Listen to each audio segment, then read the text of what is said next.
Bueno, continuamos acá en Vladimir a la Una. Saludamos a Aurora Morales. ¿Cómo está, Aurora? Presidenta del Consejo Legislativo del Estado Miranda. Gracias por venir. Me gustaría, antes de entrar en los temas que vamos a conversar en general sobre el país y sobre Miranda, un comentario sobre lo que ha dicho Enrique Ochoa, sobre sus palabras acá en este programa. Bueno, yo creo que lo más resaltante que él plantea es la necesidad del diálogo, ¿no?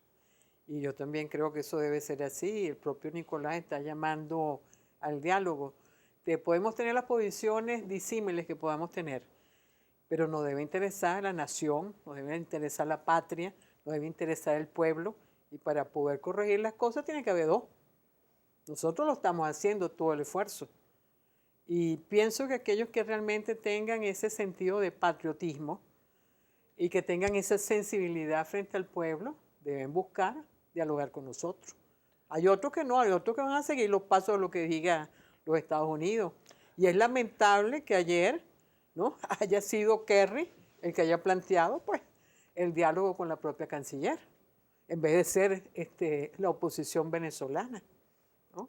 Entonces eso quiere decir, cuando Estados Unidos da un paso de estas características, que siente que hay una debilidad en la oposición. ¿Y si el gobierno acepta es porque hay una debilidad del gobierno? No, te estoy diciendo que ese paso que dio es porque la oposición no hace lo que tiene que hacer políticamente. Ahora, ¿tú crees que un diálogo con Estados Unidos pueda resolver los conflictos entre oposición y gobierno Es que en Venezuela? yo pienso que no debe ser, que nos lo solicitaron fueron ellos, no nosotros. Ahora, tú dices que el gobierno ha hecho todos los esfuerzos para ir al diálogo con la oposición. ¿Cuáles son esos esfuerzos? Está planteado. Yo no estoy diciendo que se han hecho todos los esfuerzos, sino que está planteada la propuesta del diálogo por parte del gobierno. Ahora, la oposición no quiere diálogo. Hay algunos sectores que quisieran el diálogo, pero cada quien está en su propia agenda. Capriles con su agenda de revocatorio para la presidencia de la República, para ser candidato. Henry Ramos Alú también con su agenda para lo mismo. Y están los sectores radicales que lo que quieren es violencia, pues. Una pregunta, Aurora. ¿Puede haber en Venezuela diálogo sin revocatorio? Yo creo que sí. Yo creo que sí. Es que el diálogo no significa que tú tengas que hacer concesiones al principio. Eso yo creo que además es una cuestión elemental dentro de los seres humanos. Fíjate tú que, por ejemplo, en el Consejo Legislativo del Estado Miranda, los legisladores opositores y nosotros tenemos diálogo. Allí no ha habido situaciones de violencia ni de descalificaciones, que además se trata de evitar, porque, oye, tenemos que ser civilizados, independientemente, y estamos hablando del Estado Miranda, ¿no? Y allí nosotros hemos hecho un ejercicio. Y además me imagino que la presidenta ayuda para que eso sea así. No, por supuesto. Porque es tu carácter, ¿no? Por muy firme que sean tus posiciones, tú eres una mujer de diálogo. No, y además la consideración es que los opositores para mí también son seres humanos. Yo no debo maltratarlos. Además, yo llegué al Consejo Legislativo y a la Presidencia y en mi discurso dije, nosotros aquí venimos a hacer una oposición constructiva. Pues además, el alineamiento que tenía yo del vicepresidente para la región, Elías Agua, una oposición constructiva. Y en los términos internos, aquí no habrá cacería de brujas. ¿Y no anda el Consejo Legislativo del Estado Miranda buscándole la caída a Capriles? No, bueno, nosotros tenemos constitucionalmente la atribución y el deber de hacer control. Y hacemos el control. Tú no has visto por parte nuestra. ¿En qué anda descontrolado Capriles? Capriles, que no gobierna. Desde el año 2009 que él llegó, él no gobierna, Vladimir. Inclusive conflictos que hay en la propia gobernación con los trabajadores. Cuando nosotros llegamos en el 2013, él había hecho un acumulado de deudas desde el año 2009. Y resulta que esas deudas, producto de nosotros escuchar a los trabajadores de la gobernación, de demostrar que Capriles sí recibía el dinero, por fin el año pasado se fueron cancelando, cumpliendo los compromisos con un control nuestro. Y se pagaron las deudas y esos compromisos contractuales que él tenía. Ahora vuelve a reeditarse el mismo tema anterior, ¿no? Porque él tiene cláusulas en su contrato colectivo con los trabajadores de una homologación con los educadores. Si hay un aumento nacional de la contratación colectiva nacional, ¿no? Él homologa.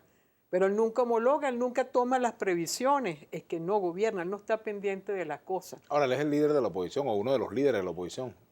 Él es líder de un sector de la oposición, pero él no es el líder nacional.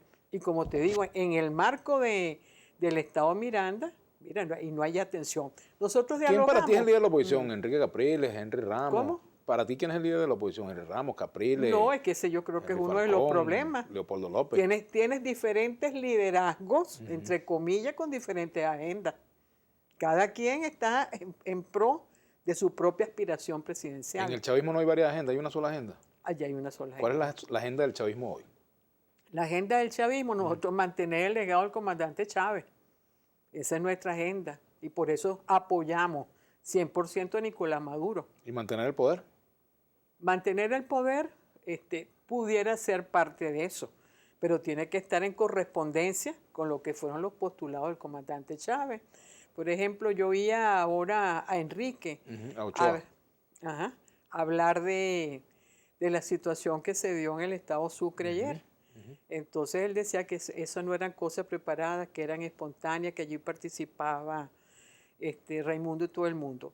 En la cuestión de la participación, él pudiera tener razón, pero sí hay sectores de la oposición y concretamente de sectores de voluntad popular y algunos radicales que se les sueltan a algunos partidos de oposición fomentando saqueos y la forma de operar en los distintos sitios viene siendo la misma. Pero fíjate que él decía también que ese argumento se utilizaba también en los gobiernos de la Cuarta República para acusar a la oposición de estar, que cuando el Caracazo no es cierto, porque entonces yo también, si parto de esa inocencia, de esa ingenuidad, entonces también las guarimbas fueron espontáneas. ¿Y dónde se desarrollaron las guarimbas? En el estado Miranda, precisamente en los municipios donde gobierna la oposición.